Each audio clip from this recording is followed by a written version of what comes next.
పాతయ్య సభకు అధ్యక్షత వహిస్తున్న పాపయ్య గారికి నమస్కారం. సభలో ముఖ్య అతిథి ఆత్మీయులు తన్నీరు హరీష్ రావు గారు, మా అందరికీ మార్గదర్శకులు, మా గొప్ప ప్రేరణనిచ్చిన కవి సిద్ధారెడ్డి గారు, మరి ఇవాళ ఈ సభకి ఎంతో ఆత్మీయంగా ఇంటి దాకా వచ్చి పుస్తకాలు ఇచ్చి మీరు తప్పకుండా ఈ సభలో ఉండాలన్నది గొప్ప ప్రేమతో ఆహ్వానించిన సోదరుడు సూర్యం వారి బెటర్ హాఫ్. తర్వాత ఇంకా క్లాస్మేట్ ఆత్మీయుడు, మా ఇద్దరి మధ్య మన స్పర్ధయా వర్ధతే విద్య అంటారు కదా, అసలు మా ఇద్దరి మధ్య ఒక ఆరోగ్యకరమైన స్పర్ధ ఉన్నదన్నమాట. బాలకిషన్, ఇంకా వేదిక మీద ఉన్నాయి ప్రొఫెసర్ సత్యయ్య గారు, భక్తిరెడ్డి గారు, తిరుపతి రెడ్డి గారు, మిగతా మిత్రులు, వేదిక ముందున్న మీ అందరికీ కూడా నమస్కారం. ఒక యుగస్వరమై మారుమ్రోగిన కవిని విశ్లేషించడం చాలా కష్టం. సముద్రం ఇట్లా ఉంది అని వ్యాఖ్యానించాలంటే ఎంత కష్టం చెప్పండి. అసలు సముద్రాన్ని ఓ రెండు వాక్యాలలో, ఓ రెండు పదాలలో సంపూర్ణంగా వ్యాఖ్యానించడం కష్టం. సముద్ర సోయగం ఎట్లా ఉంటుంది, సముద్ర గాంభీర్యం ఎట్లా ఉంటుంది, సముద్ర గర్జన ఎట్లా ఉంటుంది, సముద్ర శక్తి ఎట్లా ఉంటుంది, ఇదంతా వర్ణించాలంటే చాలా కష్టం. పుస్తకాలు కూడా సరిపోవు. గద్దరన్న కూడా అంతే. గద్దరన్నను కూడా అట్లా ఏదో 4 మాటలలోనూ 10 నిమిషాలలోనూ చెప్పగలిగే వ్యక్తిత్వం కాదు. శ్రీశ్రీ అంతటి వాడు ఏమన్నాడంటే, గద్దర్ లాంటి కళాకారుల సాంస్కృతిక ప్రదర్శనలు చూస్తుంటే నాకు విప్లవం మీద నమ్మకం కలిగింది అన్నాడు.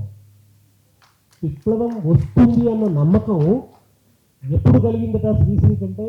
సిద్ధాంతం చూసి కాదు, నాయకుల్ని చూసి కాదు, బోలెడంత కవిత్వం వస్తుంది ఆ కవులందరినీ చూసి కాదు, గద్దర్ సాంస్కృతిక ప్రదర్శనలు చూసి విప్లవం వస్తుందన్న నమ్మకం నాకు కలిగింది అన్నాడు శ్రీశ్రీ. శ్రీశ్రీ అంతటి మహాన్ కవికి హిమ్మత్నిచ్చిన కవి గద్దర్. ఆయనకు ధైర్యం ఇచ్చినటువంటి వాడు. దిక్కుమొక్కు లేని జనం ఒక్కొక్కరు అగ్నికణం, సింహకంఠ నాదంతో వస్తారిక కాచుకోండి అని పాణిగ్రాహి ఒక గొప్ప ఆశ్వాసాన్ని ఇచ్చింది, ఒక నమ్మకాన్ని ఇచ్చింది. ఆ సింహకంఠ నాదానికి, అంటే దిక్కుమొక్కు లేని జనం సింహకంఠ నాదంతో వస్తుంటే ఆ సింహకంఠ నాదానికి రాగం అమరితే, ఆ సింహకంఠ నాదానికి తాళం సమకూరితే అది గద్దర్. ఆ కథలు వచ్చే ప్రజా గర్జనకి, ఆ విప్లవ గర్జనకి రాగం తాళం సమకూర్చితే అది గద్దర్.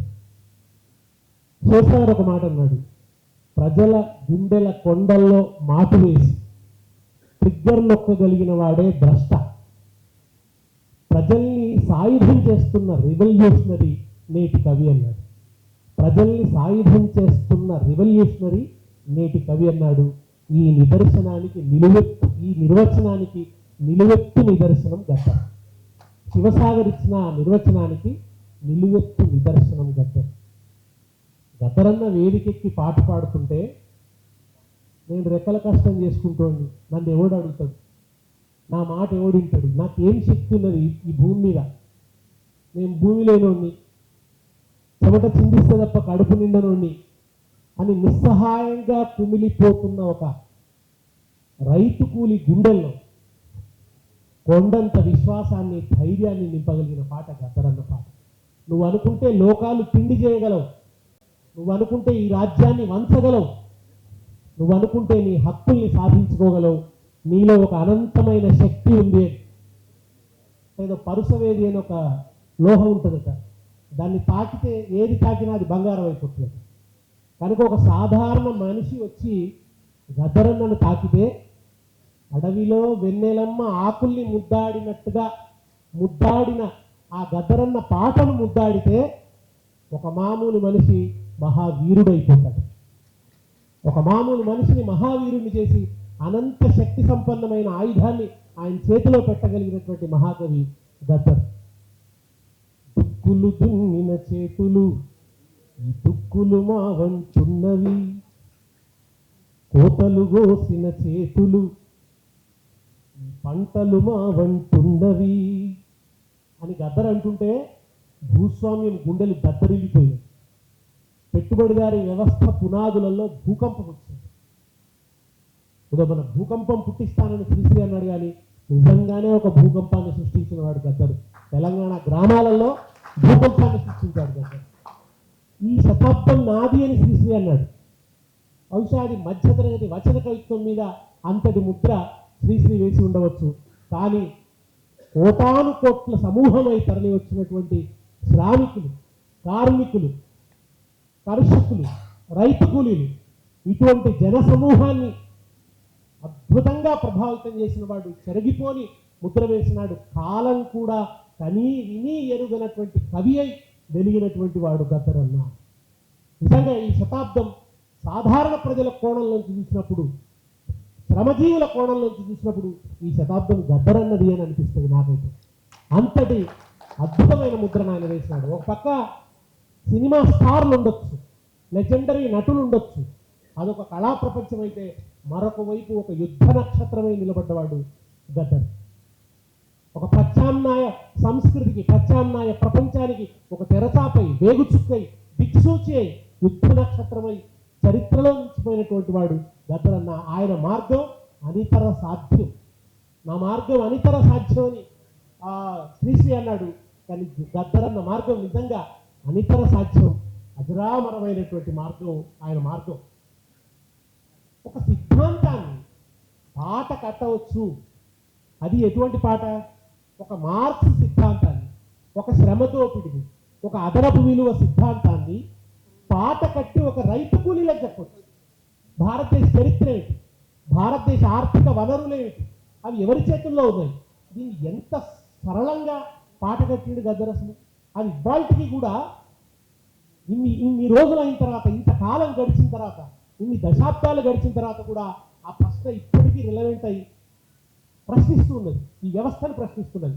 భారతదేశం భాగ్యసీమరా, పాడి పంటలకు కొదువలేదురా, సాగు ఎరుగని జీవనదులురా, అంగట్లో నాన్ని ఉన్న అల్లుడి నోట్లో శని ఉన్నట్లు, సకల సంపదలు గల్ల దేశమున దరిద్రమెట్లుందో నాయనా. ఈ ప్రశ్నకి ఇప్పటివరకు ఈ వ్యవస్థ జవాబు చెప్పలేదు. ఇన్ని వనరులున్న ఈ దేశంలో ఇంకా దరిద్రం ఎందుకు? సకల సంపదలు గల్ల దేశమున్న దరిద్రం ఎట్లుందో నాయన.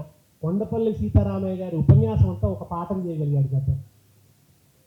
ఆ పాట విని తూర్పు ఇండియా ఢిల్లీ గుండెపై తుపాకి పెట్టిందోరన్న అని ఆయన పాడుతుంటే, ఈ తూర్పు ఇండియా ఏమిటి, ఢిల్లీ గుండె మీద తుపాకి పెట్టడం ఏమిటి, దీనికోసం అధ్యయనం చేయాల్సి వచ్చింది. అంటే గద్దర్ పాట ఏదో ఆ మాత్రా ఛందస్సులో పెట్టిన మాండలిక భాష కాదు. దాని వెనుక ఒక తాత్విక చింతన ఉన్నది, ఒక ఆర్థిక కోణం ఉన్నది. చరిత్రను ఎరిగినటువంటి వాడు, చుట్టూ జరుగుతున్న పరిణామాలని, సంచలనాన్ని అర్థం చేసుకున్నవాడు, ప్రజల్లోంచి ఉబికి వస్తున్న ఆ ఉద్యమపు నిప్పు కణికల్ని పసిగట్టినవాడు. తూర్పు ఇండియా ఢిల్లీ గుండెపై తుపాకీ పెట్టిందో రద్దా అంటే మళ్ళీ మేము ఎప్పుడో శాస్త్రం చదువుతున్నప్పుడు, ఓహో ఈ దేశంలో 69 దాకా ఉద్యమాలు లేవు, 69లో భారతదేశంలో ఈశాన్య రాష్ట్రాల నుంచి ఒక సాయుధమైనటువంటి పోరాటాలు ప్రారంభమయ్యాయి. దాన్ని సూచిస్తూ ఆయన తూర్పు ఇండియా ఢిల్లీ గుండెపై తుపాకీ పెట్టిండోర్ అన్నాను. ప్రజలకు పిలుపునిచ్చాడు. విప్లవ ఋతువులో ఉన్నాం మనం, హుషారు గండర్రోర్ అన్నా అని శ్రామికులకు, బాధాసర్పద్రస్తులకు, నిస్సహాయులకు, నిరాశ్రయులకు, నిర్భాగ్యులకు ఒక ధైర్యాన్ని ఇచ్చి, ఒక కాల్ ఇచ్చి, విప్లవ ఋతువులో ఉన్నారు మీరు, హుషారు గండర్రోర్ అన్నా. పాట పాడుతుంటే జీవ కణం అన్నాడు. అందుకని ఆయన పాటలు జీవం తొణికిసలాడుతుంది. ఆ పాటలు జీవితం తెలుసు.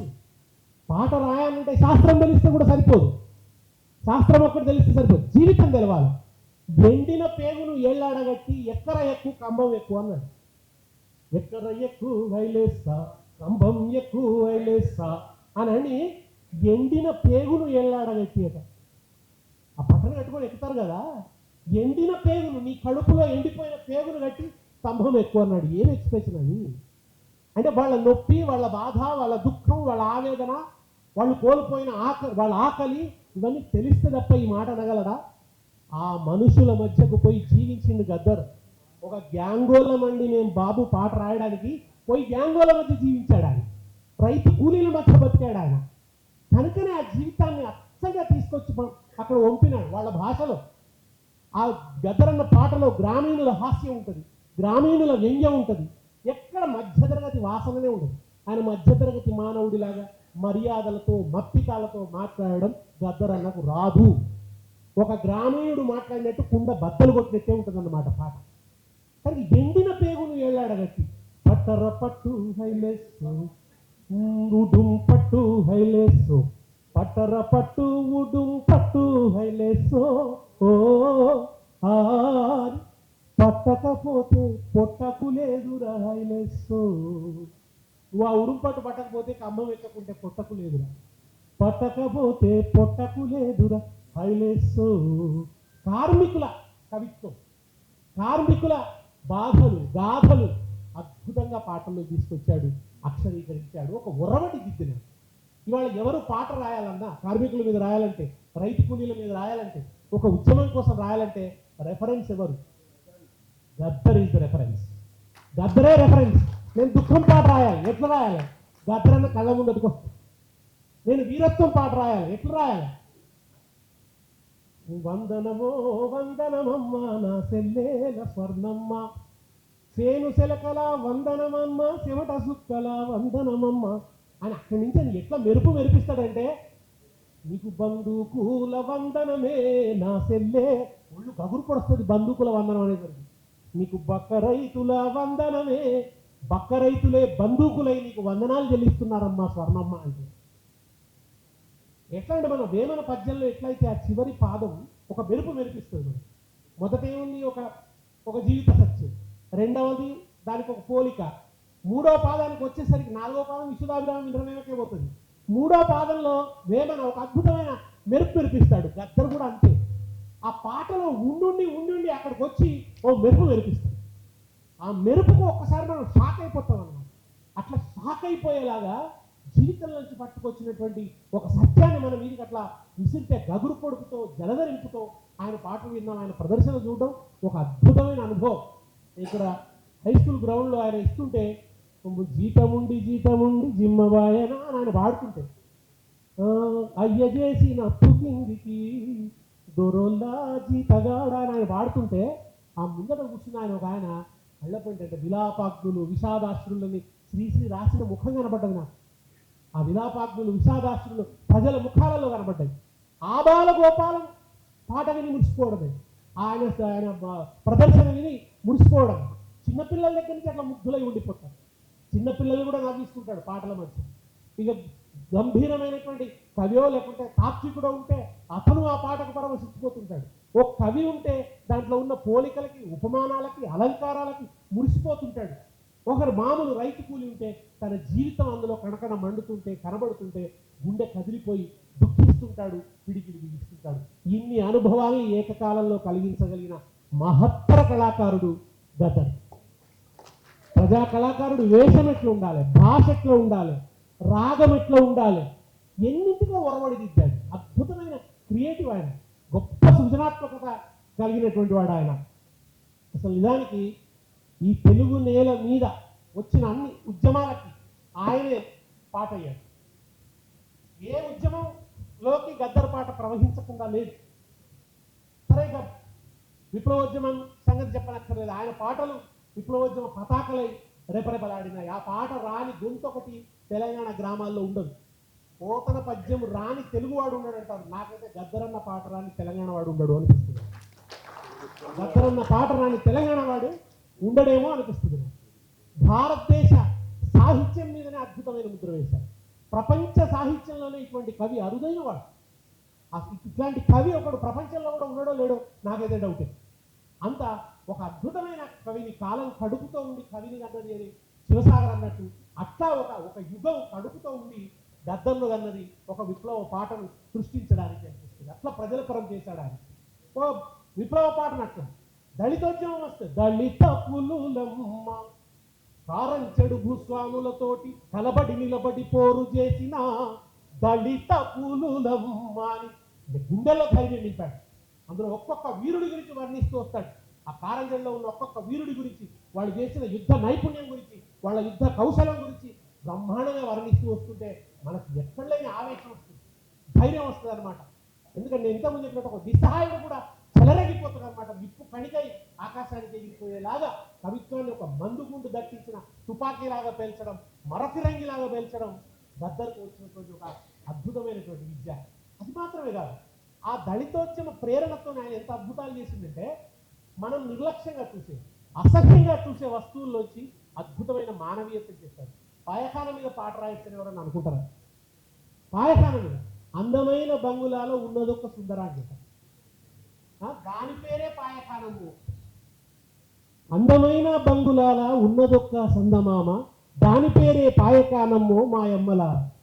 బాత్రూంలో స్నానం చేసి దేవుని రూమ్లో గంట కొట్టి కిచెన్ రూమ్లో కడుపు నింపి బెడ్రూమ్లో నిద్రపోయి, ఈ రూమ్లని మనకి ఇష్టం. వరండాలో ఉయ్యాల లూగిన నా ముద్ద ముఖము చూడకుండాను, నా ముద్దు ముఖము చూడకుండాను మా అమ్మలారా, పొద్దు ఎవరికి గడబడదోయమ్మో మా అమ్మలారా. ఇంత కొత్త పని చేయడం ఎంత అద్భుతంగా ఆలోచించాడు దానికి అట్లా. ఇంకేమంటాడు, ఏసీ రూమ్లోనైనా దేవుని, ఏసీ రూమ్లో నేనే ఉన్నా, దేవుని కొండల నేనే ఉన్నా, అసెంబ్లీ హాల్లో నేనే, నడి రోడ్డులో నేనే, బస్ స్టాండ్లో రైలు డబ్బాలో మా అమ్మలారా, బాధ తీర్చే బంధువు నేను అన్నాడు. దేవుని కొండ మీద కూడా నేనున్నా, నువ్వు అసహించుకుంటావు కావచ్చు కానీ దేవుని కొండ మీద కూడా ఉండాల్సిందే, తప్పదు అని. అక్కడ ఎంత అద్భుతమైన మానవీయత చెప్తాడంటే, ఒక్కడే నన్ను చూసే అన్న, నన్ను పట్టించుకునేవాడు ఒక్కడే ఒక్కడు, ఒక్కడే నన్ను చూసే అన్న, చక్కనైనా మెహతరన్న. సబ్బు పూసి సరుపు రాసి స్నానం చేపించి తుడిచిపోతాడు, ఫినైల్ యాసిడ్ నెత్తికి రాసి దువ్వెనతోని దూసిపోతాడట. ఫినైల్ యాసిడ్ నెత్తికి రాసి దువ్వెనతోని దూసిపోతాడు. నేనెంత మురికి కంపునైనానో మా అమ్మలారా, ఇంతనన్నా కోపగించాడు మా అమ్మలారా. ఇక్కడి నుంచి కూడా ఇంత మానవీయ భావనలు తీసుకురావచ్చని ఒక గద్దర్ తప్ప నిరూపించిన మరొక కవి ఉన్నాడా తెలుగు కవిత్వంలో? అంతటి కవి ఇంకెవరైనా ఉన్నారా? ఎంత చక్కగున్నాదో నా సెత్తకుండి, అందాల బొమ్మనన్నాదో నా సెత్తకుండి, తల్లి లేని కుక్క పిల్లలు క్యూ క్యూ అని అరుస్తుంటే ఒడిలోకి తీసుకొని ఎంగిలి మెతుకులు ఏరి అది ఎగిరేసి ముద్దాడతాదో నా చెత్తకుండి. ఇంత మానవీయ హృదయం ఉన్న ఒక మాతృమూర్తిలాగా చెత్తకుండిని చెప్తాడు. ఆవురావురు మంటూ వచ్చే ఊరపందిని ఊరడించి, చాలా తొందరగా వస్తుంటాయి, అది కూడా పట్టుకుంటాడు ఆయన కరెక్ట్గా ఆ సన్నివేశాన్ని. ఆవురావురు మాని వచ్చే ఊరపందిని ఊరడించి, తొందరేమీ లేదా అని ఉన్నదంతా ఊపినిపిచ్చి, కడుపుతో ఉన్న ఊరపందికో నా చెత్తకుండి, కాల్పు చేసి సొంపు చేస్తాదో నా చెత్తకుండి. అసలు చివరికి ఆ చెత్తకుండిని అంటరాని మంటనవుతాదో అంటాడు ఆ చెత్తకుండిలో. అట్లా ఏ పాట రాసినా, అడుగడుగో అడుగో చూడు అమెరికోడో వస్తుండు, సామ్రాజ్యవాదం గురించి చెప్తే కూడా రెక్సోనా సబ్బు అయ్యి మూతికి రుద్దుకుండు, కాల్గేటు బ్రష్ అయ్యి పండ్లల్లా దుంకుతుండు, గెలిటీను బ్లేడు అయ్యి గడ్డాలు గీకుతుండు, కలరు టీవయ్యి వాడు కన్ను గీటుతుండు, అడుగడుగో అడుగో చూడు అమెరికోడో వస్తుండు, సండ్రాపు డాల్డా అయ్యి ఓన్లీ వన్ డ్రాప్ అండు అన్నాడట. పొయ్యింట్లోకొచ్చి వాడెక్కడొస్తాడో నీ దేశానికి అనుకుంటాడు, వాడు ఎక్కడెక్కడికో వచ్చిండు, నీ సూక్ష్మ ప్రదేశాలకు కూడా వచ్చిండు, నీ ఆలోచనల్లోకి వచ్చిండు. పొయ్యింట్లోకొచ్చి వాడు సుయ్యి అంటుండు, అడుగడుగో అడుగో చూడు అమెరికోడో వస్తుండు. బహుళజాతి కంపెనీల దోపిడీని ఒక బడుగు జీవికి ఎట్లా చెప్పాలనడానికి గద్దర్ ఒక పెద్ద రెఫరెన్స్. ఎట్లా చెప్తా ఉన్నాడు, మన మంచి నీళ్ళల్లా కోకో విషము కలిపి కోకా కోలా చేసి రబ్బు రంగు చూపి దమ్ము గొట్టామండు, కోకా కోలకు కొబ్బరి బొండకు కొట్లాట పెట్టిండు చూడు, అడుగడుగో అడుగో చూడు అమెరికోడో వస్తుండు. సరుకు వచ్చి సహజత్వాన్ని చంపేసింది, నీ కొబ్బరి బొండాన్ని తీసేసింది అని ఇంత అద్భుతంగా ప్రపంచ రాజకీయాల్ని ఒక పేదవాడి ముందు విప్పి చెప్పగలిగిన శక్తి ఉన్నవాడు. స్త్రీవాదం వస్తే మళ్ళీ స్త్రీవాదం మీద ఆయన అద్భుతమైన పాట రాసింది. నిండు అమాసనాడు, అందరు రాసిన కోణం వేరు, గద్దరన్న రాసిన కోణం వేరు. ఓలచ్చ గుమ్మడి ఆడపిల్ల పుట్టినదో లచ్చ గుమ్మడి, చెత్తగామ బట్టలల్ల జుట్టుకొని ఓ లచ్చ గుమ్మడి, బాయిలా పడేయబోతే ఓ లచ్చ గుమ్మడి, గంగమ్మ కొంగు జాపి ఓ లచ్చ గుమ్మడి, చెల్లెదానమీయమంది ఓ లచ్చ గుమ్మడి, చెత్తగంపలేసుకొని ఓ లచ్చ గుమ్మడి, చెత్త కుండిలేయబోతే ఓ లచ్చ గుమ్మడి, కుక్క పిల్ల అడ్డం వచ్చి ఓ లచ్చ కుక్క పిల్ల ప్రస్తావన చాలా ఉన్నది గద్దరన్న కవిత్వంలో. ఆయనకి ఎంత ప్రేమనో ఆ ప్రేమ చాలా, అంటే 2-3 కుక్కలు పెంచి ఆయన కుక్కల గురించి కవిత్వం గురించి దాంట్లో ఆయన పెంచుకున్న కుక్కల గురించి కూడా. కుక్క పిల్ల అడ్డం వచ్చి ఓ లచ్చ గుమ్మడి, అక్క అట్లా చెయ్యకానే, కుక్క పిల్ల కూడా వచ్చి అక్క అని పిలుస్తుందట, అంటే కుక్క పిల్ల కుటుంబ సభ్యురాలే. అక్క అట్లా చెయ్యకానే ఇంత గొప్పగా చెప్తూ వచ్చి, పాలు దాపనని నేను ఓ లచ్చ గుమ్మడి, పంతాలు పట్టుకుంటే బాగా కష్టం తీసుకుపోయినాడంటే భావాన్ని. పాలు దాపనని నేను పంతాలు పట్టుకుంటే పాలసేపులు దుంకిపోయి పాప నోట్లే పడ్డాయమ్మో అన్నాడు ఆయన. ఆ తల్లి పాలు దాపనని పంతం పట్టుకున్నా పాలసేపులు దుంకిపోయి పాప నోట్లు పడ్డాయి అన్నప్పుడు గద్దర్ నాకు మగవాళ్ళలాగా కనిపించాడు, బిడ్డల్ని కన్నా కన్న తల్లిలాగా స్త్రీలాగానే ఆ పాటలు అనిపిస్తాడు. అంటే పురుషాహంకారాన్ని దాటి ఆ పురుషత్వపు పొరలన్నీ కూడా చీల్చి చెండాడి బయటపడేసి ఆ పొరలన్నీ అవతల పడేసి ఒక స్త్రీలాగా మారిపోవడం, వాళ్ళ తల్లిలాగా ఒక లక్ష్మమ్మలాగా మారిపోయి ఆ పాట రాసినాడేమో అనిపిస్తుంది. మళ్ళీ ప్రశ్న వేస్తే కూడా మన తెచ్చి పెడితే తిని కూసుంటావు, తిన్నది అరగక పంట అనంటావు, బావో ముద్దుల బావో ఒక్క ప్రశ్న అడుగు చెప్పుతావ బావా, పొద్దు పొద్దున్న లేచి బాసాన్లు దోమినాను, కడిగిందే కడిగినాను, ఊడ్సిందే ఊడ్సినాను, టేబులు మీదికొస్తే ఉప్మా ఇడ్లీ నైతి, ఉప్పు లేదా నీ విడితే సప్పుడు చేయకపోతే, ఇప్పుడు చెప్పు ఊడ్సుడికెంత, కడుగుడికెంత, కొట్టుడికెంత, తిట్టుడికెంత, అన్నీ కలిపి ఎంత ఇస్తావురా బావో ముద్దుల బావో ఒక్క ప్రశ్న అడుగు చెప్పుతావ బావా. అంటే వేతనం లేని శ్రమ ఇంట్లో స్త్రీలు చేస్తుంటారు, ఆ శ్రమను మనం గుర్తించం అన్నదాన్ని చాలా అద్భుతంగా చెప్పి దాని నుంచి అందాల పోటీల దాకా తీసుకుపోయి స్త్రీ దోపిడికి సామ్రాజ్యవాదానికి ఉన్న లింక్ కూడా చెప్పి ఇంత అద్భుతమైనటువంటి పాటలు ఎన్నో ఇచ్చిపోయిండు. ఆయనే రాసుకున్నాడు, చిట్టుబొత్తు పాటలు ఏరి ఎవరు ఏర్చి కూర్చెదరు అని రాసుకున్నాడు. చివరన సూర్యం ఇప్పుడు ఆ పని చేస్తున్నాడు. ఆ చిట్టుబొత్తు పాటలన్నీ ఏర్చి కూర్చి ఒక జీవ కణంగా ఒక తరగని గనిగా ప్రజల చేతుల్లో పెడుతున్నాడు. నాకు ఇది నిజంగా కూడా ఉండే, అయ్యో గద్దరన్న పాటలన్నీ ఒక పుస్తకంగా రాలేదే ఎన్నోసార్లు, అంటే మాట్లాడదామని అనుకుంటే గదే జననాట్య మండలిలో మళ్ళీ గద్దరన్నది ఏది అని వెతుక్కొని ఒక్కొక్క పాట రాసుకొని మాట్లాడాల్సి వస్తుంది. ఇవాళ అన్నీ కూడా ఒక చోట రాసి చూస్తున్నాడు సూర్యం. నిజంగా సూర్యం ఆయన కడుపులో పుట్టినందుకు, ఆ చైతన్యాన్ని అందుకున్నందుకు, ఇవాళ ఆయన రాసిన ఈ సారస్వతాన్ని, ఈ సాహిత్యాన్ని, అద్భుతమైన ఈ సాహిత్యాన్ని ప్రజలకు అందిస్తున్నందుకు సూర్యం జీవితం ధన్యమైపోయింది అనుకో. నీకు ఏ పదవి వస్తావో రాదో, నువ్వు ఏ స్థాయికి వెళ్తావో అదంతా తర్వాత, గద్దరన్న కొడుకుగా ఈ సాహిత్యానికి వారసుడిగా ఈ సాహిత్యాన్ని ప్రజల చేతుల్లో పెట్టిన వాడిగా నీకున్న స్థాయి మరి ఎవరికి లేదని నేను సూర్యం విషయంలో అంతకని మించిన గర్వం ఇంకోటి లేదని మాత్రం నేను సూర్యం చెప్పదలుచుకున్నాను.